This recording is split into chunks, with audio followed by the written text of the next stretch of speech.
નમસ્કાર દર્શક મિત્રો, આપ જોઈ રહ્યા છો વાયએનએન ન્યૂઝ. હવે જોઈએ અગત્યના સમાચાર. મહાપ્રભુજીએ નંદોત્સવને ઐશ્વર્ય લીલા કહે છે. પ્રભુ જગતમાં ધર્મનું સ્થાન અને રક્ષણ કરવા પધાર્યા.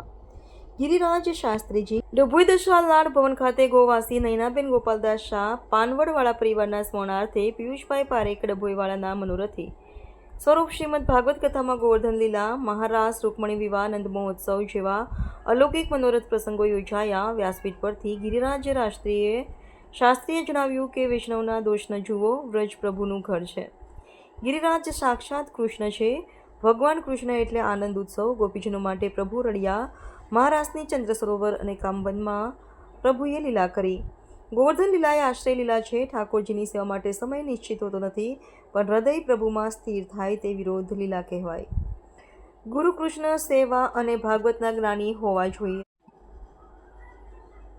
પણ હૃદય પ્રભુમાં સ્થિર થાય તે વિરોધ લીલા કહેવાય. ગુરુ કૃષ્ણ સેવા અને ભાગવતજીના જ્ઞાની હોવા જોઈએ. જેમ સૂરજ અને તડકો અલગ નથી, તેમ પ્રેમ અને ભગવાન અલગ નથી. પ્રભુ શ્રી કૃષ્ણ રમાડે રાસ, ગોપીઓ રે ઘેલી બની. રાધા ઢૂંઢ રહી કિસીને મેરા શ્યામ દેખા. રસિયો રૂપાળો મારો બેલરે મન ઘેર જાવું ગમતું નથી. એમ સંગીતકારોએ સંગીતના સથવારે રમઝટ બોલાવીને વૈષ્ણવો નાચી ઝૂમી ઉઠ્યા હતા. ચંદ્ર સરોવર અને કામવનમાં મહારાસ કરી રહ્યા હોય તેવો કથામાં માહોલ જોવા મળ્યો.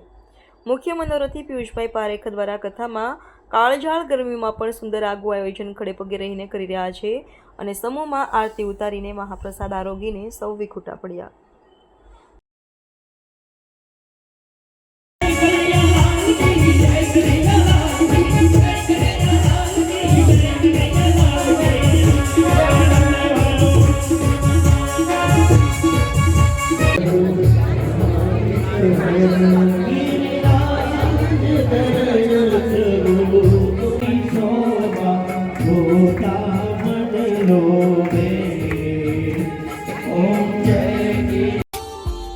Subscribe now and press the bell icon.